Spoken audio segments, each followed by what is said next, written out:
Here we go. We're going to be discussing really what we're doing to prepare ourselves for this tropical storm, Nicholas, that's coming. I am not a local Texan. Moved here, lived here two different times, and I haven't really truly seen, besides when I was a journeyman lineman working power lines, these devastating storms. This one coming is not, as of right now, a true hurricane. They are classifying it as a tropical storm. So in this video, I'm going to be discussing, and I'm live for live Q&A. You guys ask me any questions, but we're going to go over what we're seeing with the storm and what, if you are living in Texas, thinking about moving to Texas, what you really need to do to prepare yourself for these types of storms that were out there. Again, I got a ton of you in the audience. If you want to ask questions about what's going on with Nicholas, go ahead. But if this is your first time to this channel and you want to learn everything about working, eating, sleeping, living, playing right here in Texas, then make sure you tap that subscribe button and click the bell so you're notified every time we do new videos. We have dozens and dozens of videos of what it's like to live here, full vlog tours, and show you everything that you need to know about your move to Texas here.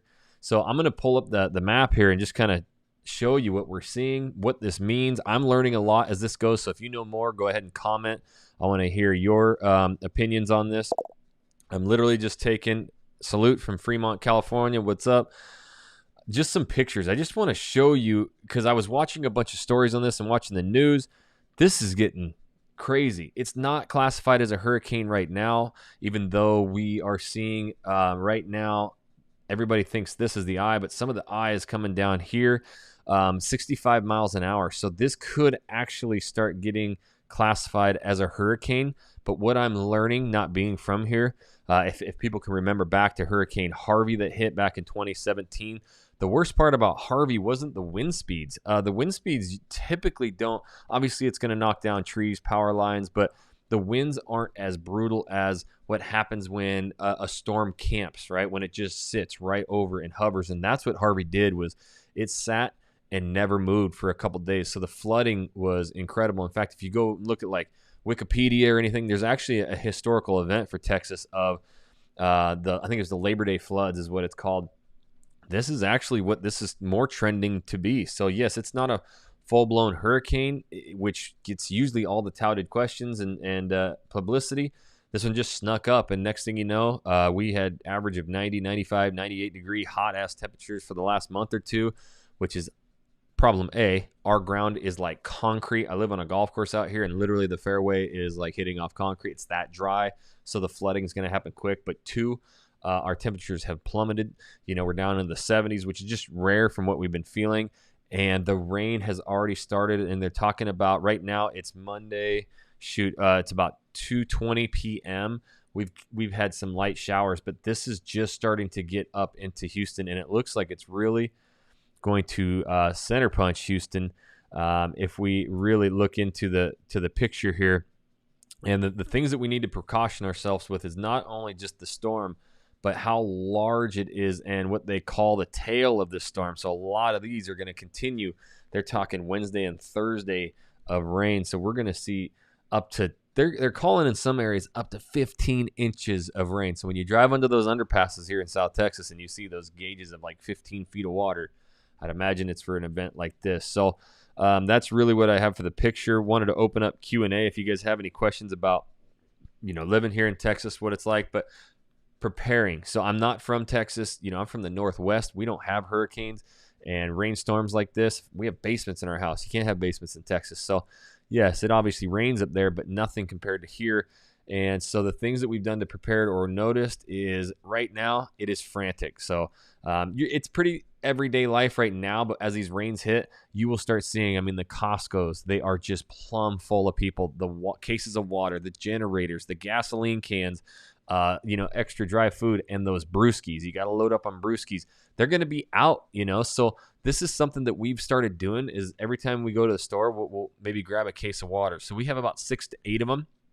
And we just keep them up, stored in the attic, or, a couple of them in the garage. You got to have that water. The cool thing is, a little trick I learned, if you have a pool and the power goes out, or the water gets turned off, because last time, like during the freeze, the water and the power was out. So we had nothing, and our pipes froze. So usually you're never going to have a problem with that, but it can happen. you can actually just go get a 5-gallon bucket. So we got 5-gallon buckets. We scoop the pool and you fill the back of the toilet up. They're just all things that we had to think about. I'm in Edgebrooks visiting here. Cool. If you guys have questions, go ahead to feel free to pop on about what it's like to live in Texas area. We can talk about really anything, but I just wanted to talk about, if you are moving here, how to prepare yourself and the things that a non-Texan really needs to know. And one of them is just getting your stuff, because when that storm is talked about, anything is coming out, that's when usually everybody's going out there. So it's just frantic. I mean, you'll see dozens and dozens of generators being wheeled out. So, we actually went with a generator. The one thing that, being an ex-journeyman lineman, the biggest problem with these storms is people start hooking their generators up to their panels, right? And they do it wrong. They hook it straight up to the panel. They don't shut the breakers off. The main, that goes back and feeds power line and can kill people. So do not think that you can just get a generator, plug it into the house, and backfeed it. You got to be safe with that kind of stuff. Hire an electrician, a professional one, to come in and put switches. We've got the generator, plenty of gas, and I've bought enough provisions to where we can kind of just live, off of that. I don't have the big generator you see on the side of the houses. After the storm, basically a lot of stuff with pools, generators, because of all the frozen pipes and everything, they're still on back order. So it is tough to find those generators, and the prices have been marked up considerably. So that's not an option all the time to go drop $10,000 to $15,000 on these generators. So when you are thinking about generators, you can either hook them up. You can get those ones that are dual gas, so you can hook it right up to a gas line at your house, or by using actual gas. But make sure you're not backfeeding the systems. It can really kill a lot of people. Again, if you're new to this channel, I got a ton of you out in the audience. If you guys want to ask any questions about what's going on, or any questions about Texas, living in Houston areas, we can answer those as well. But I just wanted to talk about NOcholas and what we think, what the news is thinking is going to happen. This one kind of snuck up when you think about how hurricanes, they'll talk about them weeks in advance, and it could be coming up. And here we are with this ginormous formation just south of us, starting to already hit the tips of southern Texas. We're starting to see the cooler temperatures and the rain come. We're preparing for a pretty large amount of rain coming.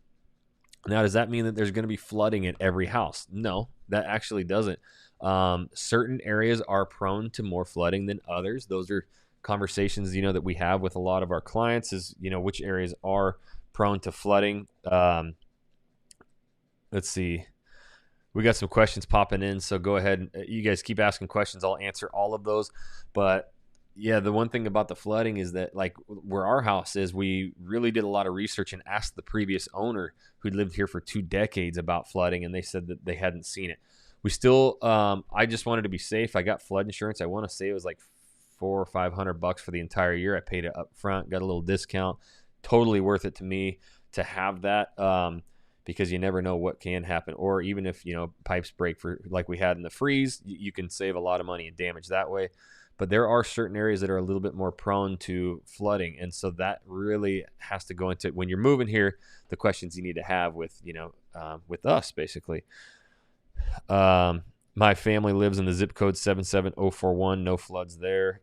Okay, no floods there. So kind of a live update of the tropical storm NOcholas, what we're seeing, what we're doing to prepare. I ain't a Texan. I love Texas. Moved here and gonna stay here. But the things that that the Texans take for granted, that I'm trying to help you guys with here. So, what area north of Houston would be good area to buy land and build? This is a great question that is so wide open. North of Houston is like 2 hours in each direction, but the most notable areas, if you're looking closer to the city, because I don't know how far out you're thinking, I can actually pull up the map and show you real quick. Let's bring up Houston, Texas, and we'll show you a few areas.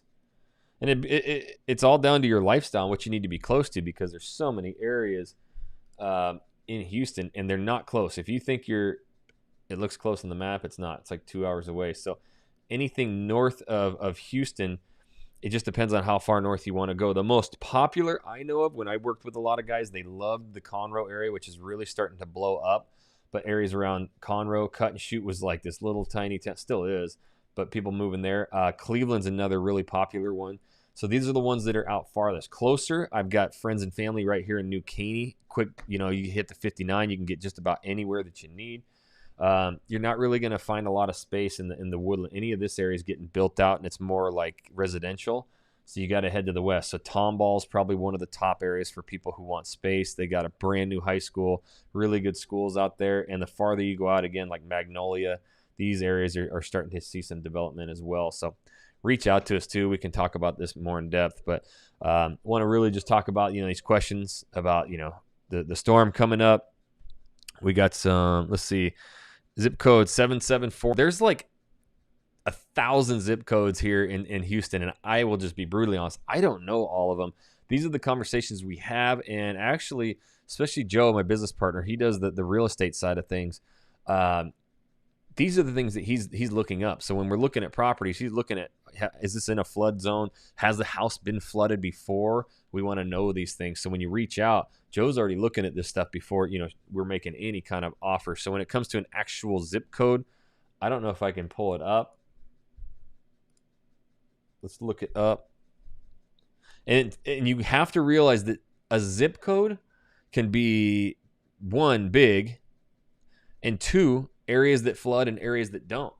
I live in a neighborhood, right? A neighborhood where the southern end of it, or the western end of our neighborhood is on the lake, the northwest side, and the neighborhood dips down about 10 to 15 feet to the lake. So where my house is, I'm up about 10 to 15 feet. The previous owners in 2 decades, Hurricane Ike, Hurricane Harvey, all those rainstorms and floods, they never flooded once. It never even got to the street. But I go about a hooded 9-iron, I take the golf cart down to the end of the neighborhood where it drops down. It was up to the second floor of those houses. So when you talk about area codes and stuff, it's just really difficult to try and narrow it down to the zip code. That usually, which I'm seeing right here, looks like a little teeny pocket. If that's what 77041 is, I don't know if that's it or not. I don't know how many area codes. There's thousands of area codes. It's hard. It's more neighborhood specific. I know that, I live right here in this Atascocita area. Actually, you guys aren't seeing the map. I live right here in this Atascocita area, right next to the lake. And this whole area by the lake is 15 feet lower than my house, so it floods like crazy. But it also flooded because Kingwood flooded right here really bad. And that was because they didn't open the dam, like in Conroe, apparently, until it was too late and it rushed water. Again, all stories that I've heard from the local, it was absolutely insane when Harvey hit. I can't break it down to just zip codes. It's too impossible because, like I mentioned, I live right here, and just down the street, literally, I can drive my golf cart there. It's 15 feet lower. So that's the things you kind of have to look at in the questions that we answer. So I should be good moving there from Miami. Is spring a flood area? Again, when you talk about spring, you got this whole entire massive area. So there could be little areas and pockets that flood and some don't. For the most part, what I've heard, and the people that I've talked to and friends, anything really north up here does not flood near as much as anything that you're going to see down in the southern, like the Sugar Lands and stuff, which, again, I don't think there's parts of Sugar Land that doesn't, but anything southern here, I have heard a little bit more of the flooding. The southwest areas flooding a little bit more. Right now, we got Tropical Storm NOcholas about to hit, and they're talking some of these areas like Corpus Christi, like all this area in here, seeing 3 to 6 foot storm surge. So there's going to be up to your waist, up to your heads of just storm surge coming up, not including 12 to 15 inches of rain. The flooding is what everybody talks about when moving here. I wouldn't say it's not as bad as people think, but yes, it's a major issue, and there's a lot of houses that flooded. And the last time that the major floods happened, again, like I said, there was, again, if you talk to locals when you get here, what the hell happened during the flood, during Harvey? They tell you, this is not for me. I wasn't living here yet, but apparently had to do with some dams. This is, Lake Houston here, right where I live. And because they failed to drain the lake down here. Okay. So they failed to open the dam and drain this. So when all the water came and something happened with Conroe and they released a bunch of water, it instantly flooded here, and all of Kingwood just done. Apparently that's not going to happen again. Could it? Sure. Will it? I don't know. I don't think so. But there's areas everywhere that flood. Like I mentioned, it really boils down to the neighborhood. So when, especially Joe handles the real estate side of things here, is He's going to be looking at these things. Has the house been flooded before? Those are the things you need to know, because again, it can be very convoluted. As you live in here and just right down the street is 15 feet lower and massive flooding. So great questions. Got a bunch of you out here. I was just kind of talking and informing people about Tropical Storm Nicholas that's hitting us. Again, it seems like the hurricanes always get all the publicity, and here comes this tropical storm that's sneaking up, and the thing is absolutely massive. As you can see here, kind of a blown up version, but it's coming and it's going to hit us hard, and it's going to tail through and go into Louisiana. They're talking Thursday be here, but these tails they're talking about can sit here. So earlier I was talking about hurricanes, right? This thing's speeding up to 65 mile an hour, could be starting to be classified a hurricane. And that's not what really throws any fear into me, as much as what they're saying. Actually, when this thing gets up north of Houston and kind of east, it's supposed to slow down to 25 to 35 miles an hour. And that slowdown is what I'm scared of, because once that thing slows, it's just going to sit there and hover over the top of Houston, East Houston and West, Louisiana, all the way to New Orleans, and the Beaumont's areas, and it's just going to sit there and hover, and that's when we're going to see this massive, massive flooding. So there's going to be a lot more updates coming. None of it, we've just had sprinkles. This is not into here yet. This is showing a prediction of where this is going to be. The storm hasn't hit us quite yet, although the temperature's dropped. So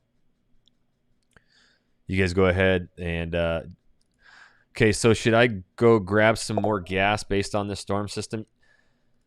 Don't be the person who goes and grabs plastic bags and fills them up gas. But yeah, I actually went and picked up two extra cans. So I got three or four 5-gallon cans, plus my generator is plumb full. If the power goes out, I'm not running my generator 24/7. I don't need to. We can make it by, and that's kind of what I've learned. Since I don't want to drop $15,000 on a main side generator that runs the house.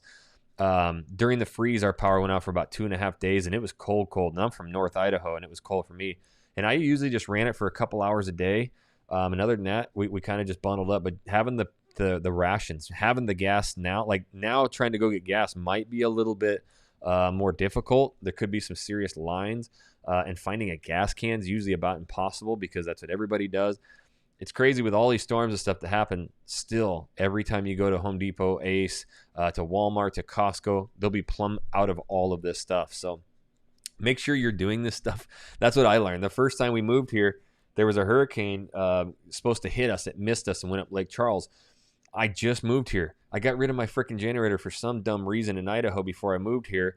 So I had nothing. I went to every store, and I ended up frantically buying one off of Craigslist some lady had, and I paid way too much for it. But I was just like, damn, I guess I need one, So make sure you guys are really buying this stuff when there is no storm coming. Just have it all. Get your provisions, have your water. And the other thing is pet food. Don't forget you got those pets. Load up on the foods for the pets.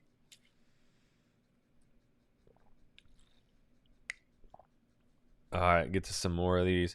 How's the flooding in Tomball? From what I've heard, anything really north of downtown Houston really doesn't get the flooding as much. You're going to have streets and stuff. You'll notice some of those FM roads and feeder roads along the main freeways and stuff. Tomball, Woodlands, Spring. I mean, anywhere really, they're going to be flooded as they're quite a bit lower sea level.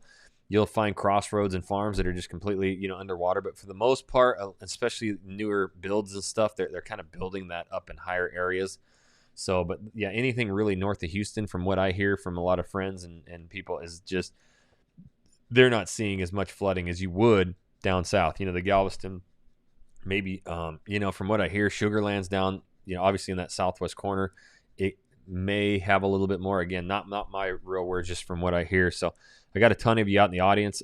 First of all, my name is Jackson Wilkey, and in this channel, we do all sorts of videos about what it's like to work, eat, sleep, live, play right here in Texas. So if that's what you want, you're thinking about moving here, relocating, make sure you tap that subscribe button.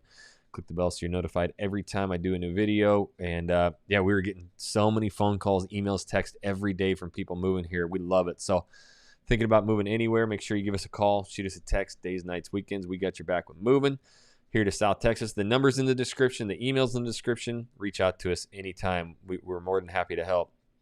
And I got dozens of videos on this channel explaining and really touring these areas. So the Sugarlands, the Tomballs, a lot of these areas we've gone in and vlogged and shown you what it's like to live in these areas so you can see it too. So make sure you guys are checking that out. I heard Sienna Plantation had good irrigation despite being south of Sugarland. So yes, Sienna Plantation is south of Houston, in that it's to the west of, it's right on the tail end of that, right in the middle, kind of that Pearland and the Sugarland area. It's one of the top master plan communities. I don't know anything about the irrigation, but yes, it is south of it. But again, they really planned for these things, or at least tried. You can't ever predict Mother Nature or beat her, but there are certain areas that are less prone to flooding than others as well. So, yeah, this storm, we don't know. I mean, this storm, I'm not going to say it could just squeeze on by us and get us a little rain. It's really looking like it's going to come in and hover for a while. We're buckling in, and we have a bayou because I live right on the Lake Houston, and there's all these bayous that carve through our neighborhood. And, some of just the 2-3 hour rainstorms that we'd see that thing raise up 15 feet like that. So I can't even imagine if we start getting 2 days of rain and 6 to 12 to 15 inches of rain. It could get a little scary, a little bit different here. So we're just going to kind of monitor it. I just wanted to kind of give everybody a sense of what what we're doing to prepare for it. Definitely not leaving. We're north of Houston, so I'm not going anywhere. But we've got all our provisions. We're locked up. I got a shitload of brewskis. We'll wait this thing out. We'll make it happen. We got a lot of dog food. Got the generator. Got gas. This is all stuff that after the last big storm I went and got when there wasn't a great mess of people out there fighting for it. And you can find, in fact, after these storms, that's when you go buy it, because they'll get a whole new shipment and they'll have like 50 generators sitting in there at Ace, and they might be marked off $100 or $200, and that's when you load up on these things. Hurricanes and tornadoes are the only things that make me hesitant to move to Texas from Virginia. Otherwise, would love to move. I'm not going to lie to you. If they happen, the tornadoes, that's more Dallas, Oklahoma. That's Tornado Alley. They're not going to really deal with the hurricanes, obviously. So that's the one thing you have to know. The tornadoes and those things can come just like, boom, they're on you. These hurricanes, I mean, sometimes a week, 2 weeks in advance, you're really kind of monitoring and looking at these things. But at the same time, I was a journeyman lineman for 10 plus years. I worked storms from Texas all the way up to New York. I've seen the worst of the worst. 50 plus feet of water in hurricanes. They are the most devastating because they could just, they clear everything out in their path. So I don't think we're dealing with a hurricane here, but at the same time, that's why the hurricanes get all the talk, because of the name. But tropical storm, yes, it means just kind of rain, less wind, and I'm not downplaying the wind, but the scary thing I'm seeing about this one is just how it's going to slow down in Houston. So 12 to 15 inches of rain. And yes, that's not what we're going to see on the street. If we get 12 to 15 inches, it's going to be like 10 feet, 15 feet under some of these underpasses. I mean, they're talking 1 to 3, 2 to 4 feet of storm surge. It's going to be a lot of freaking water, and we'll just have to kind of see what happens with it. So, but yeah, if you don't like hurricanes, tornadoes, they can happen. I worked the worst sustained winds that the country, or the country had ever seen, was actually in Virginia, believe it or not. I worked a storm over in Virginia, and it was 115 mile an hour gale force winds. So I know Virginia can get its butt kicked as well over there, and you can't really escape this kind of stuff. I come from North Idaho. We had no tornadoes, we had no hurricanes, so we never really dealt with these big travesties as much. But I'm gonna tell you right now, if this thing comes in here, you will get help. You will have people seeing if you need help. That's the one thing I freaking love about Texas, is through adversity and through hard times, no matter where I've lived or been, I've never had a response like Texans, especially these South Texans. They are the nicest, most generous, give everything off their damn back for you type of people I've ever seen. And our local neighborhood Facebook group is already preparing for it. If anybody needs this, anybody needs that, let's get through this together. That's what you find in Texas. That's why I freaking love it down here. And I do a lot of videos on this and talk about that, but that's the one thing that really can, through this tragedy, there's going to be a lot of people out there doing good too and helping. So let's see. Thanks for the time or taking the time and answering the questions. If I move into a master plan community, is the MUD tax calculated as incremental to property tax, or is it part of the main tax? That's a good question, and one thing that drove me bonkers when I moved to Texas, but I had to take it, and really think about it, right? So MUD tax is the municipal utility district, and they tax you on the going to be the utilities, the water, the sewer, and what it is calculated on is really the higher the MUD tax, typically, not always, is going to be in the newer developments. So what it is it's a bond that you're paying down. So I'm in a more mature neighborhood that's 20 plus years old. And we, found a house completely gutted and renovated it. And our property taxes are only, well, and I say only, but about $7,800 a year, which is actually pretty crazy high compared to the national average.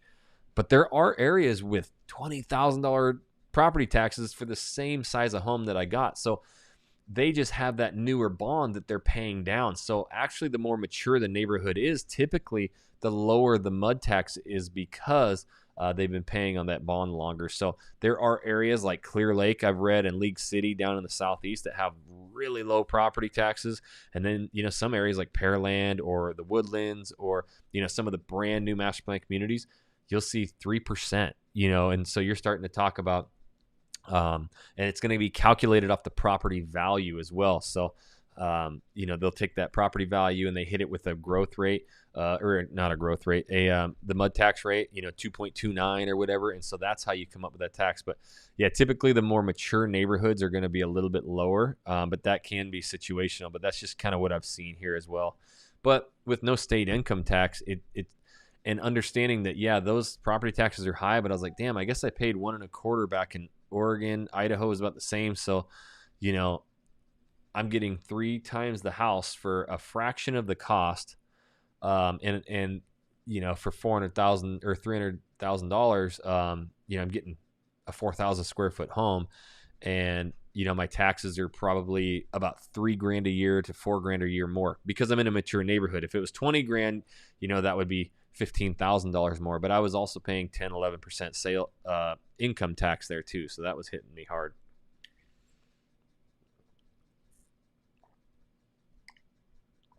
All right. I plan on moving to the Houston area before December to attend nursing school. Storms are my worry. Can you suggest the best places to live with minor flooding? Again, there are areas all around Houston with minor flooding. Crazy thing about some of these storms is it can brush the very, very east side, basically hitting Louisiana, and it's only going to hit the east side of Houston, and the west side might get a little bit of rain and wind. Or a storm comes up the west side of Houston and the whole east side doesn't get affected. So you'll never be able to pick the perfect spot, but I can say almost safely, really anything north of Houston, you're going to see less flooding just because you're not down there by the storm surge. But I saw areas, Conroe, areas, Kingwood, that just get, flooded. You're never going to escape it. But those are questions that we have when we buy, especially Joe. Joe does the real estate side of things. He's looking in to see if that house has ever been flooded before. But you have to realize too, this isn't something that happens every month. Sometimes it goes, a decade without it. And even with a major storm, sometimes some areas don't get affected as others too. So I don't think you'll ever find a perfect spot, but those are things that we can really, help with as well. So how are the taxes down there? Where I am in New Jersey, a 4,000 square foot home can go up to $30,000 a year. Okay, so I have a 4,000 square foot home. It's like 37, I think. I paid $350 for it. It's got a pool. It's on a golf course. I can't believe how cheap. And my property taxes are at like $7,900. It's a mature home. It's like 20 years old. So my property taxes are considerably less than that's kind of what attracted me to it, right? So I get this incredibly big home in a nice community, good schools, on a golf course right by a lake. But since it's more mature, I had to put a little sweat equity into it and kind of fix it up. But now my property taxes are lower, and I was able to get into that pretty affordable. I know some of the brand new master plan community areas are in that 2.5% to 3%. And you could see some property taxes for 4,000 square feet. That house might be, a newer one, in that $500,000 to $700,000 range, and you might be 25,000 in property taxes. Again, you gotta look at those kind of things. But yeah, I can't. It's Houston. It's the fourth largest city in the nation. You can't just zero it down to exactly what it is. It's really situational on where it's at. Some cities have lower property tax rates than others. You just got to factor those things in. Flew down for a 4-day weekend at the airport, about to head out before the storm. Crazy what house you can get for the money. Yeah. I mean, the locals here think it's absolutely crazy and it's expensive, which it is. I get it compared to what they're used to. But from what I'm used to buy a 4,000 square foot home on a golf course with a pool and a hot tub and a covered patio for $350, I'll sign up all day for it. So you kind of got to deal with the storms, the hurricanes, that kind of stuff. But you also just got to prepare for it. And I hope you had a good time, man. And yeah, that airport's crazy there too. Yeah, we were looking at Pearland, Missouri City, or Richmond areas, and now I'm thinking because it's south of Houston, they seem to get it first. Is this a good idea? Javon, just look after this storm and see what happens in those areas. Missouri City, Richmond areas, Pearland are some of the highly rated, most desired areas to live in Houston. That whole Missouri City, Richmond area is like, it's stretched really far south. Like you're getting the most bang for your buck out there. So I wouldn't suggest it if you got to work all the way downtown. It's really far out there. But yeah, man, some of the best master plan communities and stuff are out that way. I think they're going to be fine. Look, you got to realize they're not going to build these things in just complete flood zones. Like some of the older areas maybe are, and they're starting to realize that. But I mean, there are flood zones that these builders and everybody goes through. So again, you never know what a storm can bring or what areas, but I wouldn't be too worried about it. I would, kind of monitor after this storm. I just know that you got to think of when you go to Sugar Land, Rich, some of these areas down there, what did you love about it, right? It's green. There's water everywhere, the Brazos River. And so those fill up quickly, right? And that's the problem with it down there. But at the same time, they're doing a lot to get the water out quickly too. So that's the reason, the Sugar Lands in those areas, when you're there, it's just gorgeous. And because everybody thinks of Houston or, Houston is this like flat desert, area, but it's very, very, very green. And there's tons of water down southwest there. So that's just kind of what I've heard. Tropical Storm Harvey was the one that flooded the Houston area. Yes. So that's what we talked about a little earlier. And the problem with Harvey back in 2017 is what I kind of fear with this tropical storm is it came in and hovered for like 3 days and just never stopped. So this one is moving pretty quickly at about 65 miles an hour. And then when it hits land, they're thinking that it might actually not halt, but jump all the way down to like 25 miles an hour. And so it's just going to sit there. And if you look at the band and the pictures, I mean, this thing is freaking massive. So we're starting, tomorrow looks like we're going to start getting really the brunt of it. And then carrying on through Wednesday. So, I mean, 24 hours of just kind of constant, pretty hardcore rainfall. So we'll kind of monitor it and see how everything goes. Sonia says, thank you so much. Yeah, I thank you guys for being here. There's a ton of you out there. I actually got to go pick up the kiddos here soon. I've got dozens of videos showing you exactly what it's like to live here. I vlog. When I moved here, I had no idea the good areas to live because you couldn't see it. I wanted to see it, so I shot incredible videos and vlogs showcasing all these cities, all these suburbs, so that you get a good indication of what it's like. Then when you go to buy that house, Joe, my business partner, the realtor, man, he's the one who locks it down. We help so many people move and relocate here to Houston. We love it. So our email is down in the description below. Shoot us that email. Let us help you find that perfect spot. Joe's amazing at hearing your story, the areas you need, the things you like, and can really open up some opportunities because this is the fourth largest city in the nation. So it's impossible to find your perfect spot. You list some of those details, we'll know, 2-3 areas you've never even heard of that could really fit you. So you got to reach out. That kind of ends the questions, and I got to go pick up my kids. We'll pop back on, talk more about Tropical Storm NOcholas, and really hope this thing kind of gets in and gets out and doesn't affect or hurt too many people. That's my big thing. So Texas is strong. We'll be here helping everybody. That's what we love about Texas, and I love about true Texans. So thank you for your time and efforts. Hey, thank you, Coco. All right, guys. Well, until the next video, make sure you guys go hit that subscribe button if you want more Texas content. Appreciate all of you being here today. Catch you later.